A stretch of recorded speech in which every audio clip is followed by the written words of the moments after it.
everybody, Zee Garcia here. Welcome back to Unsung Gems. Today I'm covering 3 letters, X, Y, and Z, because there's not a lot of games that begin with these letters, and I wanted to get to 5 games. So I'm going to be jumping into it in just a second. Again, to reiterate, this is a list of games that I think deserve a little more attention. They don't have that many votes or that much interaction on Board Game Geek, and they're neat games. Some of them are newish, 2019 for example, but some have been around for years and just did not break through. So hopefully there's something in here that perhaps you discover and seems to be your kind of game. Maybe you'll even pick up a copy and enjoy it. So let's jump right into it. My first pick is a game called Xalapa, and this is a puzzle-style game in which you are going to be, this is in the same series of games as a game that was a little more popular called Dimension, in which you were stacking these spheres, or like foamy spherical pieces, trying to adhere to specific rules that are laid forth for all the players, and everyone is trying to do this simultaneously, then you'll score how well you did. This one is the same thing, but you are working in 2 dimensions, so there's a board in front of you, you reveal a few things you are trying to accomplish, and then you use little glass beads and place them in specific places, trying to follow these rules. You have to be a fan of puzzles to enjoy this one, and work within those limitations. There is a real-time element to it. You're trying to finish this quickly, but that's not too much of a pressing concern in it.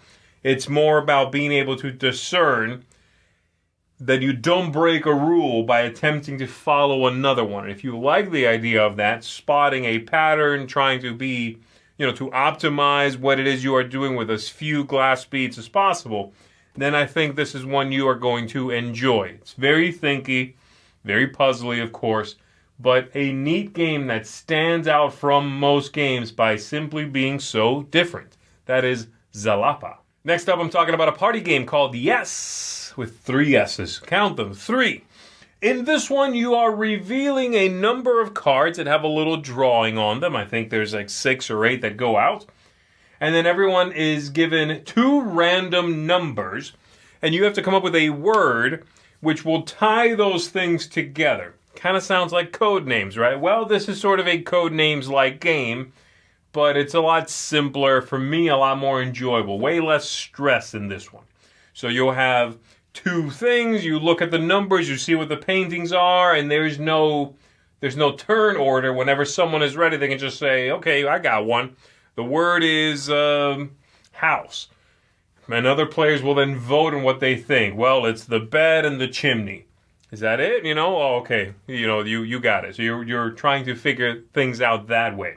Whenever somebody else finally comes around to a word they think they can use to link these 2, they'll say they're ready and provide us the word. So very easy, very sort of, again, low stakes kind of party game in the vein of code names, so without that pressure of we might hit the bomb, we might, I'm taking too long to give a clue, so I'm starting to stress out, without all of those things which do put pressure on me when I'm playing code names. This is, again, just nice and easy. I really like it. It's a good one in that vein, definitely overshadowed by games like that. But if you want something a bit more laid back, Yes is a good one for it. All right, let's talk about a big co-op game. This is Yggdrasil Chronicles. Now, Yggdrasil, the one just called that, was a game that came out quite a while ago, which was a cooperative game. Very pretty, very punishing cooperative game. That game was reworked into this Yggdrasil Chronicles game. Very different mechanically, but it retains, of course, the theme and some of the ideas in the original game. Now you've got this enormous structure that you build in the center of the table that has levels of the Yggdrasil tree, the tree of life. And you are going to be moving your characters up and down this tree, going to different locations, fighting the baddies, cooperating together in order to win the day. There's also the Chronicles part of the game, in which you go through little mini campaigns, I'll call them, trying to complete specific tasks, and as you do them, you'll turn a page in this little book and see what the next thing you have to accomplish is. I like it. It's It's a bit of a tricky one to wrap your head around. The rule book makes it slightly challenging to figure out, but it is a really cool looking game.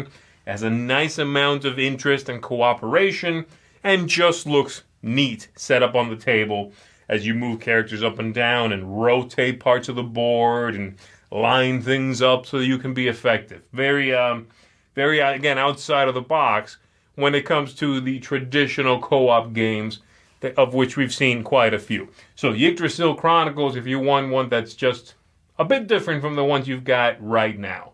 Now let's talk about a little tiny card game called Zany Penguins. This is a little set collection card game. Very unassuming tiny package. Comes in a little tin, and in it you are going to be drawing some cards. You pass one to your right, one to your left. They give you cards, and then from those you'll play one simultaneously with the other players. They have a number, and some of the low numbers have abilities also that might mess with the other players trying to collect their cards. You'll be collecting various colors, arranging them in front of you by the color, and at the end of the game, if you've got more of one color than anybody else, then you get to score that color. We've seen that before. And in fact, everything in this game we've seen before. From the rules and from that overview, you'd probably think that it doesn't seem like there's a whole lot to write home about here. But there's something very interesting that happens as you keep playing this game. You get to see what everyone is collecting, where they are likely to start beating you or outpacing you, and that's going to inform what you might pass to a neighbor, what you play yourself, and little tiny decisions start to build up on one another. You know, do you play that number 1 or 2 or whatever it is that will eliminate specific numbers being played? Do you try to get in their head? Give them a good card that you know you're going to try to nuke. Do you play a number 3 that will let you see everyone's play, and then you decide what you want to play? That can be interesting, but it's only a 3. Even if you win that color, right? That card is only worth 3 points. And it's not going to help you win that color with such a low number. So, tiny, simple, certainly, a little filler, but a cute one, very well put together one that can be interesting and lead to a nice amount of laughter and silliness at the table. So, don't sleep on this one just because it looks a little mass market-ish.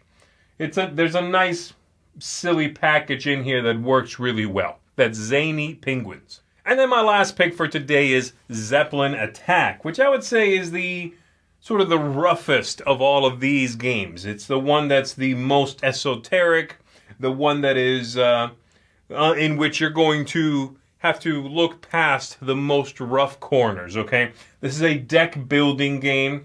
It is one in which confrontation is at an all-time high, very confrontational game, but it has a super cool theme. You are going to be playing characters out. You're going to have your own Zeppelins. There's going to be attacking going on. There's some zaniness happening in this one. I really like the look of it as well. I think the artwork is fantastic. And the whole thing feels very condensed. It does a lot with just really a few cards. This is not a large game. They had a little expansion for it, which I believe is kind of hard to get, unfortunately. But there was a little expansion with some doomsday weapons that you could add in for more crazy stuff. But the whole thing was strange, interesting. You know, it's just outside of the norm a little bit. When you think deck building games, I guarantee you this is not really what you're thinking the game might play out as. This is just such an attacky, confrontational kind of game that it is not what you'd expect. And yet, I enjoy it. I think it does a nice amount. You know, it's if I'm in the mood to fire rockets at my opponent's Zeppelins and blow them out of the sky, this is one that's going to get that job done. Zeppelin Attack. And that's it for me, everybody. That's XYZ. I'm thinking I might do one more of these with numbers. Just games that begin with a digit, right? With a number. And that's going to do it. Make sure you go back and check out my previous letters of the Unsung Gems series of games here. But other than that, as always, let me know in the comments some that fall into this category that you think deserve a little more love. And I'll see you on the next one. My name is Zee Garcia. Have a great day.